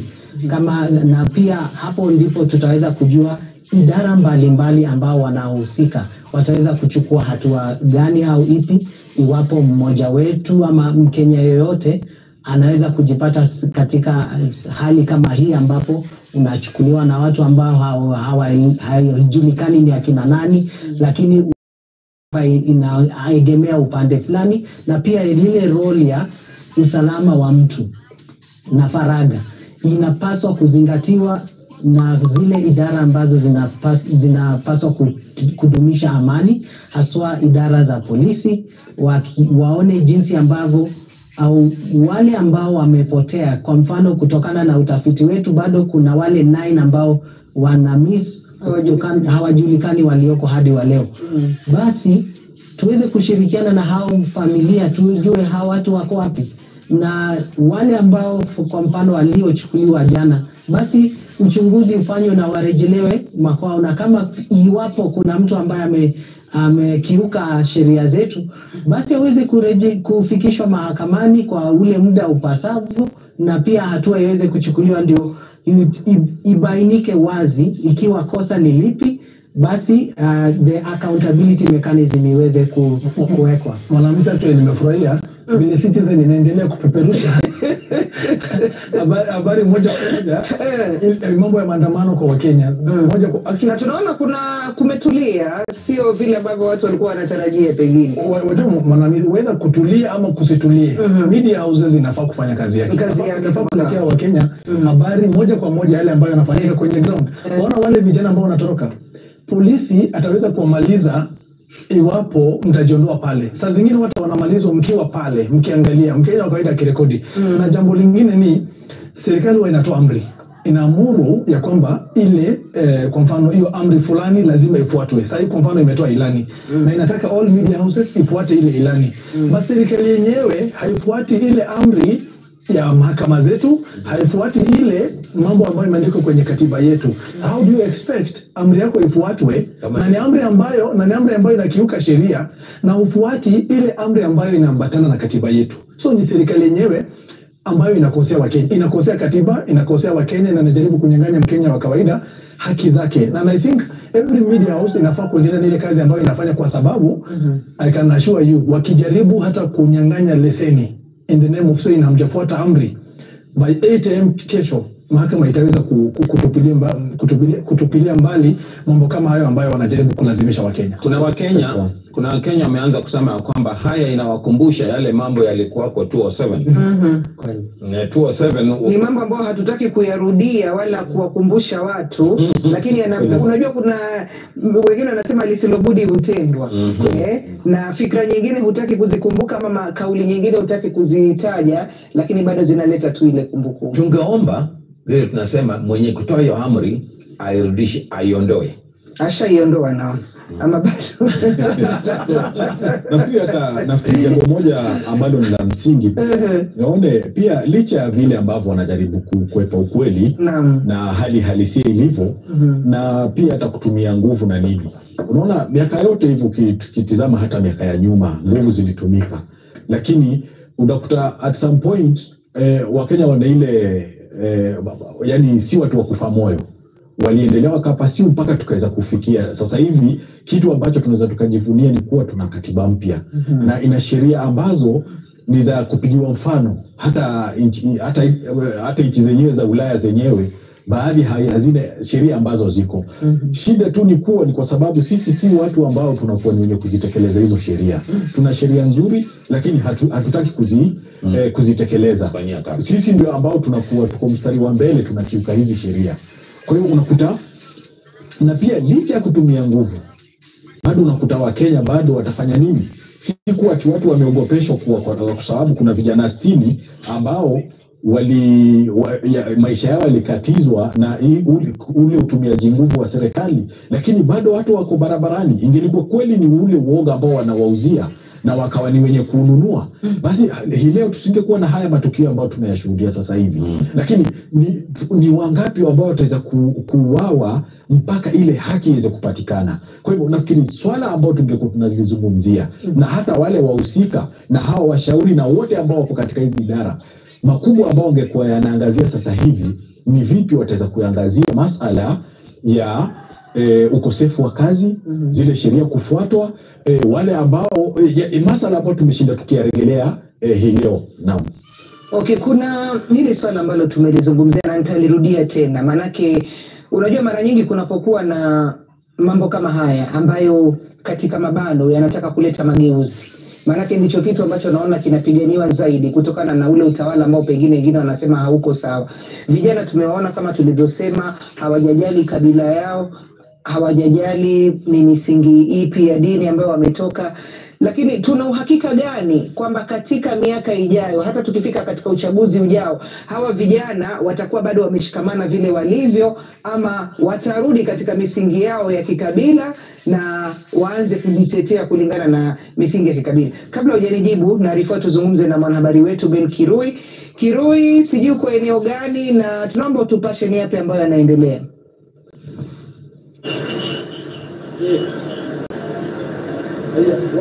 Hello Kirui, unanipata? Mwanahamisi, mahali tulipo sasa ni karibu na majengo ya Supreme Court ambapo na mwana nakupata kabisa. Na kupata na kile ambacho nasema ni kwamba tuko katika ama karibu na majengo ya Supreme Court na vile vile City Hall, ambapo waandamanaji wamekuwa na nia ya kufika hapa, ila maafisa wa polisi wamekuwepo hapa kwa wingi wakijaribu tu kuwarejesha, lakini wingi wa waandamanaji hao ambao wamekuwa hapa katika mamia yao wamekuwa wakipishana na polisi na kuwasukuma mara kwa mara, wakirudishwa na vitoa machozi, pia wanajibu kwa kurusha mawe, na hivyo ndio imekuwa hali ambayo tumeshuhudia kutoka asubuhi. Lakini mapema kidogo ulipoona awali ni kwamba jaji mkuu wa zamani ama mstaafu David Maraga pia alikuwepo na akijiunga na waandamanaji, ila aliweza kufiatuliwa vitoa machozi akirejeshwa ama kurejeshwa tu katika maeneo ya Nation Center. Lakini hali ya sasa ni unavyosikia maafisa wa polisi wakitumia kupiga risasi hewani ili kuwatawanya waandamanaji ambao wanakuja kutoka ama kupitia pande zote. Wamekuwa wakitoka pande za Kenyatta Avenue, wengine wanatokea pande za Kimathi Street, wote wakiungana wakitaka kusukuma maafisa wa polisi kwa nguvu yao ama kwa wingi wao, ndiposa wapate nafasi ya kufika katika majengo ya Supreme Court, na vile vile wakitaka tu kuelekeza ama wakiwa na nia ya kufika katika majengo ya bunge. Lakini hilo halijawezekana, manake maafisa wa polisi wamekuwa wakimwagwa hapa kwa wingi kuhakikisha kwamba waandamanaji hao hawawezi wakafika mle. Unavyoona sasa wamerejeshwa tena ama nyuma ya Kenyatta Avenue. Unavyoona magari ya kumwaga maji ikiweza tu kuwatawanya, ila pia wanajibu kwa kurusha mawe, wakijaribu kuwasukuma maafisa wa polisi wapate namna ya kufika hapa, lakini halijawezekana. Unavyoona magari mengi zaidi ya kurusha maji yanazidi tu kufika hapa, ili kusaidiana na zile zingine ambazo ziko mle mbele kusaidia kutawanya tu waandamanaji hao. Lakini pia nikupashe kwamba hapo awali afisa mmoja wa polisi aliweza kushambuliwa na waandamanaji hao na akapigwa vibaya, lakini aliweza kupatiwa ile first aid na gari la msalaba mwekundu ama Red Cross, na hivyo ndivyo hali ilivyo. Tutaweza tu jongea karibu tuweze kupata kujua hali iko vipi katika maeneo yale. Tunasikia tu sauti za vitoa machozi vikirushwa na maafisa wa polisi, na pia maji ile ya rangi ikirushwa pia kuweza kusaidia kusukuma wale waandamanaji ambao wamekuwa wakikuja katika idadi yao ama katika mamia yao. Tunavyoona sasa hivi maafisa wa polisi wanarudi nyuma, manake waandamanaji hao wameweza kuungana, wako wengi kabisa wakirusha mawe kuwasukuma maafisa wa polisi nyuma, na hivyo ndivyo hali ilivyo. Vitoa machozi vinazidi tu kurushwa.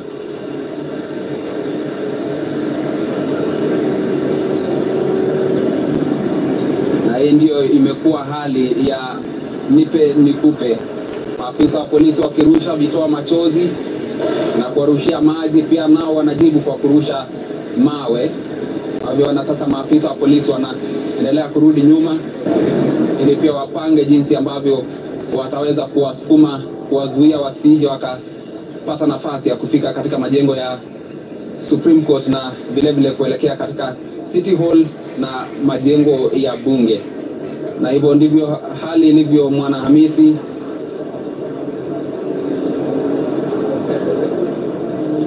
Picha za moja kwa moja hizo.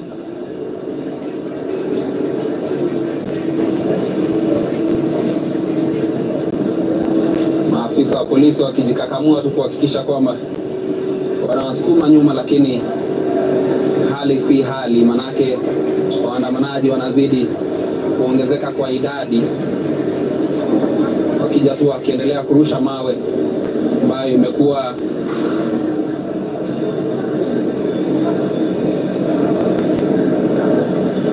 ni hali ambayo imekuwepo toka asubuhi. Kianza wakija tu katika idadi ya juu, naviona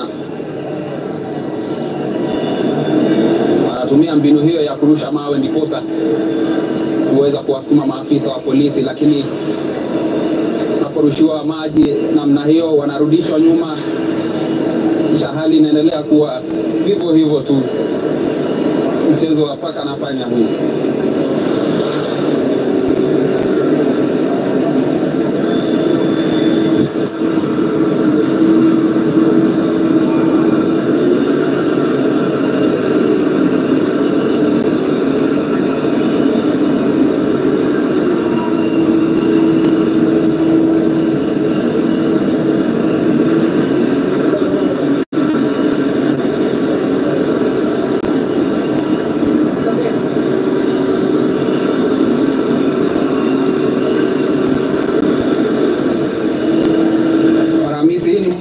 Barabara ambayo inaunganisha Kenyatta Avenue na City Hall Way,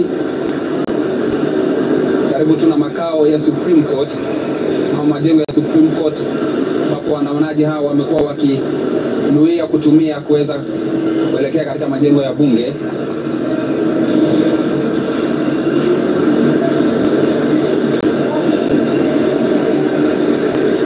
Unavyoona, bila tu kuogopa upinzani wa polisi, vile bila kuogopa vitoa machozi na maji, wanaendelea tu kusukuma maafisa wa polisi.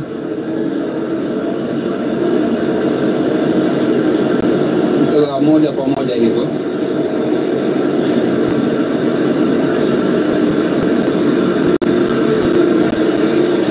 Wakiwa wameinua bendera, sema kwamba wengine wanasema kwamba wanakuja kwa amani, hawana fujo, lakini sio wote walio nalia kama hiyo. Maana yake hawaizo ama wale ambao wanatumia mawe wanaonyesha kwamba hawaji kwa amani, lakini kuna wale ambao wamekuwa wakitangazia maafisa wa polisi kwamba wao hawana haja ya kutoa fujo, wao tu wanataka kufanya maandamano ya amani. Lakini kama kawaida tu utapata kwamba kuna wale ambao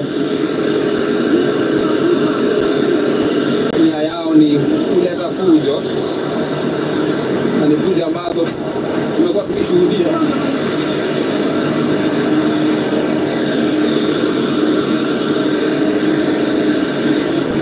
hiyo Mwanahamisi, nitawaacha watazamaji wetu kwa picha za hizo za moja kwa moja, na pia vitoa machozi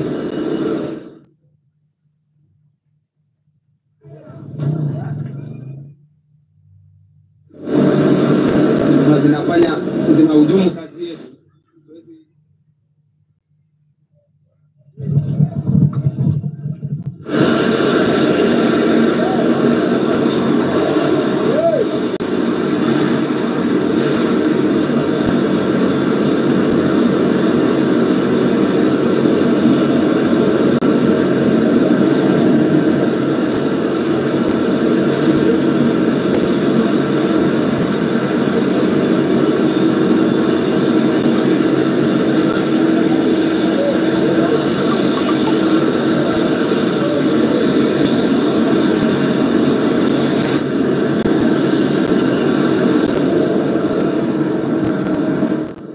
Na mtazamaji, kama unavyoona hapo ni picha za moja kwa moja kutoka katikati ya jiji la Nairobi pamoja na eneo la Kitengela, ambapo hali ni kama tunavyoiona hapo. Biashara zimefungwa, kinachoendelea ni mshike baina ya maafisa wa usalama na wananchi katikati ya jiji. Pia kama alivyotueleza Ben Kirui ni kwamba waandamanaji bado wanajaribu kutafuta njia ya kuingia katikati ya jiji, lakini maafisa wa usalama wamekaa ange kuhakikisha kwamba hakuna kitu ambacho kinakwenda mrama. Kufikia hapa basi, naona utakuwa muda wetu umekamilika kuweza kukupasha matangazo haya kwa lugha ya Kiswahili. Naitwa Mwanahamisi Hamadi, nimekuwa na wageni wangu ndani ya studio, wakili Elijah Kandie, Suleiman Bashir wakili yeye pia, Dr. Alphonse Kanga ambaye ni afisa kutoka Baraza la Kitaifa la Makanisa, pamoja na Sheikh Salim Charo akiwa yeye ni imam wa Madina Mosque. Tunasema asante sana kwa muda wote huu ambao umekuwa nasi tukikuletea matangazo haya moja kwa moja, lakini hatukomi hapo. Manake matangazo haya ya moja kwa moja bado yanaendelea, lakini hivi sasa nampatia usukani mwenzangu Lilian Muli ambaye atashika gurudumu hili kwa lugha ya Kiingereza. Endelea kutizama runinga ya Citizen, kwani ni hapa tu ambapo utakuwa unapata habari za uhakika, tukukipasha moja kwa moja yale ambayo yatakuwa yanaendelea. Na iwapo basi utajipata katika purukushani yoyote, tunachoomba tu ni usalama wako. Tunaomba amani, manake tunasema Kenya ni yetu na hakuna mwingine ambaye ni mkubwa zaidi yangu mimi na wewe isipokuwa kulinda tu amani na kuhakikisha kwamba nchi yetu inasalia kuwa nchi ambayo kwa wakati mmoja ilikuwa inasifika tukisema Kenya tunayoipenda. Naitwa Mwanahamisi Hamadi, hadi wakati mwingine tutakapokutana, na kuacha kwa mikono salama ya Lilian Muli. Kwa heri kwa sasa.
alifika tu ameanza lile akashuka tu kia kusema akaanza tena.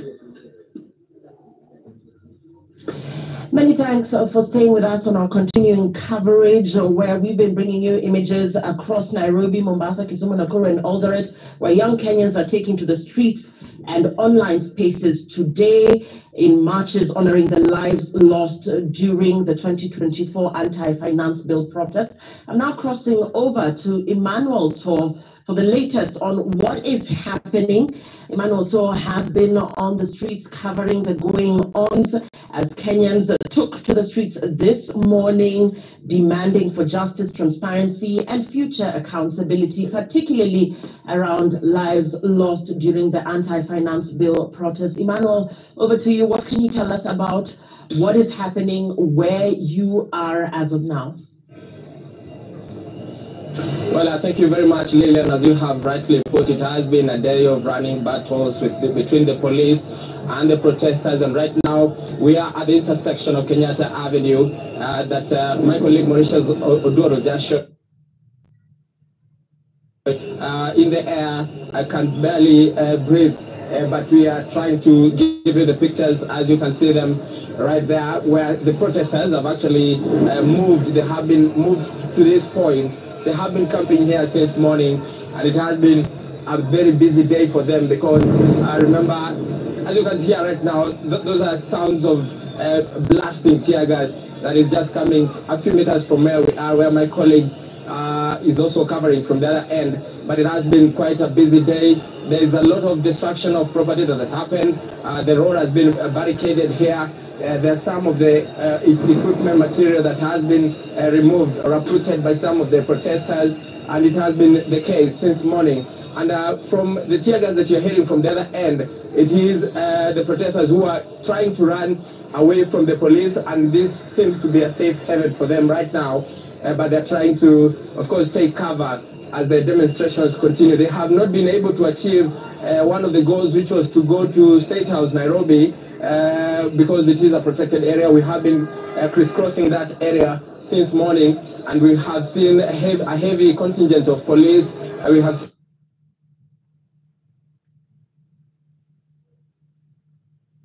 passed the vicinity that is just close to State House, Nairobi, and this has been the order of the day. And they've been lighting bonfires actually on the road. This road is currently impassable, and there are some who are actually running towards this side. I think they are running away from the police from the other side of the city, around that is some distance, some few meters from where we are right now, and they are trying to make their way to this point. This was the plan, to have them converge at one point. There are some who are coming from Thika Road, there are some who are coming from other parts of the road, and they are trying to access the city, but it has been a tall order for them. The CBD right now is just calm before another storm, because it has been stormy from morning after, and the intermittent breaks in between to allow for the protesters to recharge, and get back to action. And so the ambulances they're actually coming through this place are picking some of the protesters who've been injured. I've seen some just walking through this place, and there's actually some action now from those who've been chased from downtown, and they're coming upwards. And this road goes all the way to Serena, and the plan, actually, according to some of the organizers of the protest, was to ensure that they make sure the message is heard from the government that they want justice for the over 60 people who were killed during the June 20. That they want justice for those families. Over 60 people, according to the Kenya National Commission on Human Rights. And this area is going to be active from now on to until late in the evening. So, Lillian, that is the picture. That is what we have from the CBD, Nairobi.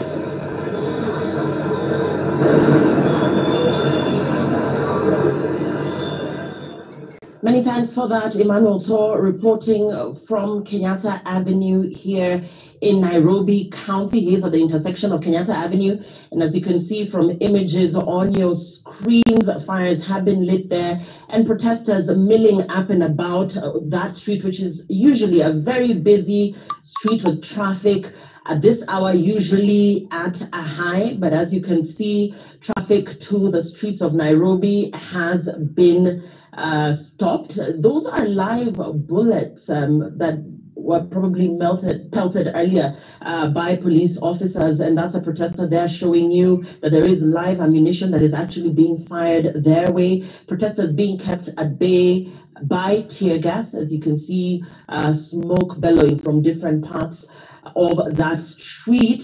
And of course, Emmanuel Tor has talked to us about the destruction of property as the protesters engage in running battles with police.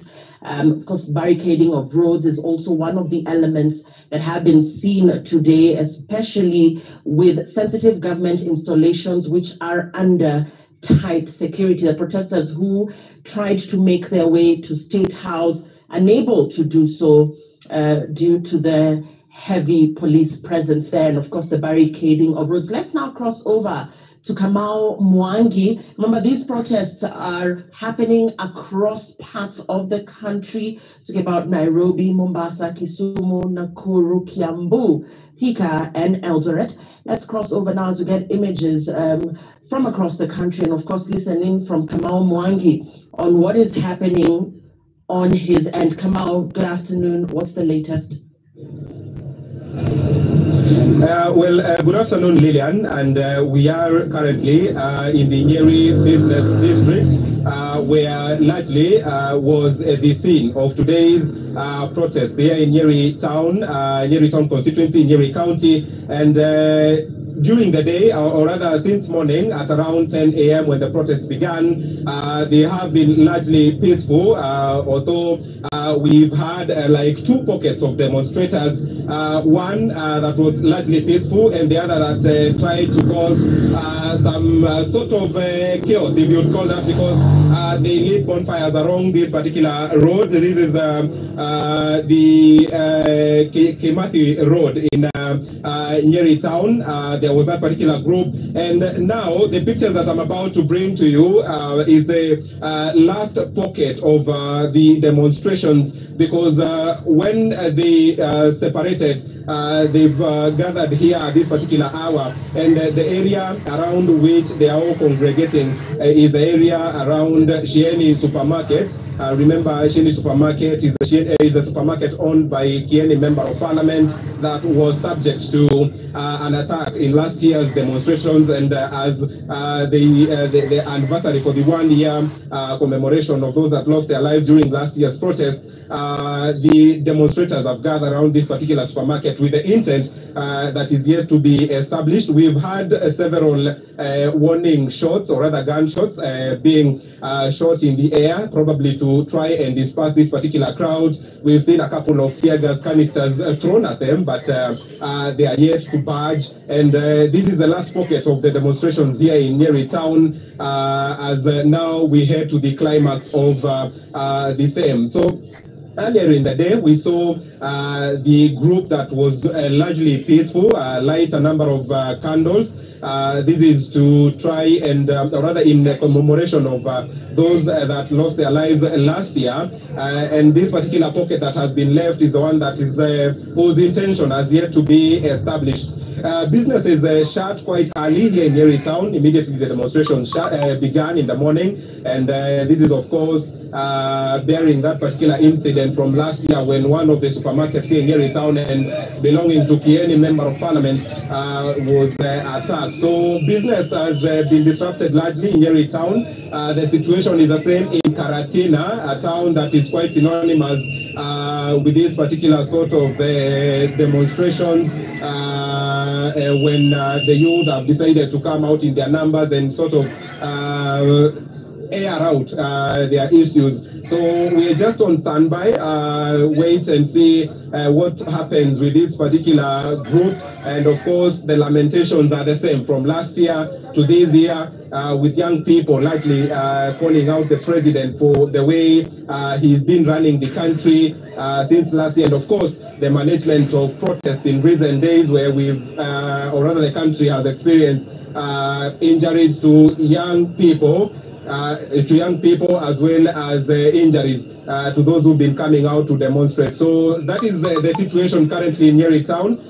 We will be coming back to you, Lillian, with more details in regards to what will be happening here in the Nyeri Central Business District. Back to you in studio.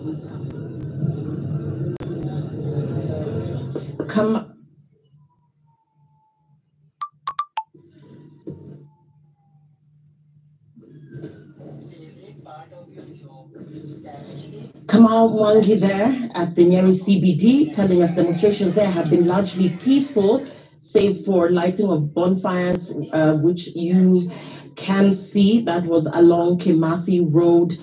He also tells us that business shut early there. Remember last year around the same time, a leading supermarket there was raided, and therefore just to stay safe, their business persons have decided to keep their businesses closed. We're continuing with our coverage of the protests that are ongoing a year later.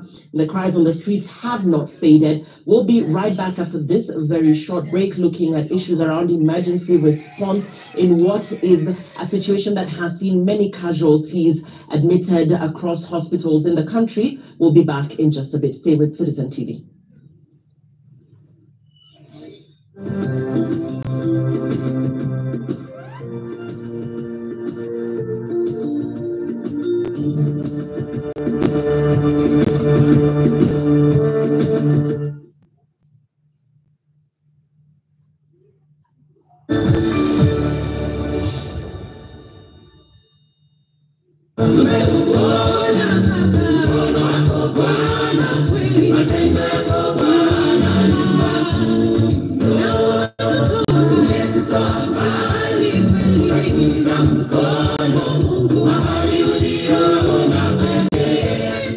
Ukitaka kupata sikiza kodi ya mkono wa Bwana, tafadhali bonyeza *811. Iguru tuko bago ikeria ndugathi haraya uyu ni umemerekia wa Inoro TV.